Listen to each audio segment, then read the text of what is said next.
Hello, welcome to my channel. My name is Anastasiya. I'm a health and wellness coach.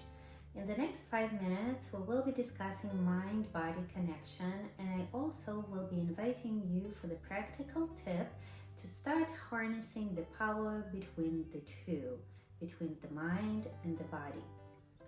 So the connection between mind and body, what is it? Our mind, which are our emotions and our feelings and our physical state, they have a relationship. And so it is suggested that our feelings and our thoughts and our beliefs, they affect the way that our body presents itself, and vice versa. Let's look at some of the examples. Let's say you had a fight with someone or an argument, and you're so irate, so you have this intense feelings and emotions, and so in your body it can present, because it is affected by the thoughts and the feelings in your body, it can present as the muscle tension, maybe in your shoulders, or your teeth are clenched and that tension in the jaw. We look at the connection, how the body, our physical state, is affecting our emotions. Let's say you didn't get enough sleep and you're so fatigued, and let's say you have to work, so maybe because of that fatigue, you're noticing that your thought process, you can't maybe express yourself clearly, and then you're starting to have this negative, maybe even self-talk. Or when you're coming home, because of that lack of sleep and you're so tired and your kids need help with homework or even to play, and you're finding yourself not being as patient, and so there you go. In the examples that I mentioned, I really talked about the stressors, and it's important to differentiate between the internal and external stressors. So the internal stresses, those are our self-judgment, negative self-talk, maybe being judgmental, how responding to the situation negatively, or do I have a positive outlook on the situation. And the external stressors, those are maybe deadlines at work, family, relationships, financial responsibilities.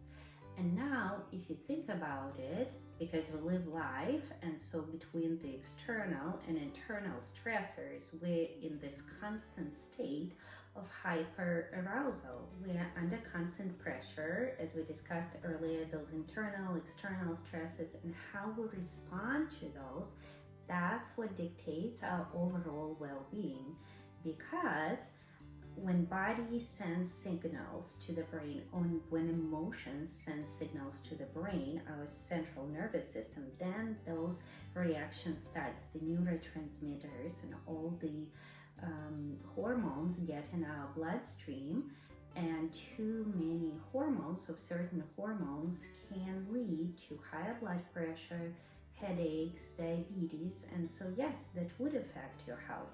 So why not try and learn techniques, any techniques that would allow you to be more aware of what's happening in your body or with your emotions. Journaling, maybe psychotherapy, breathing technique, mindfulness, yoga.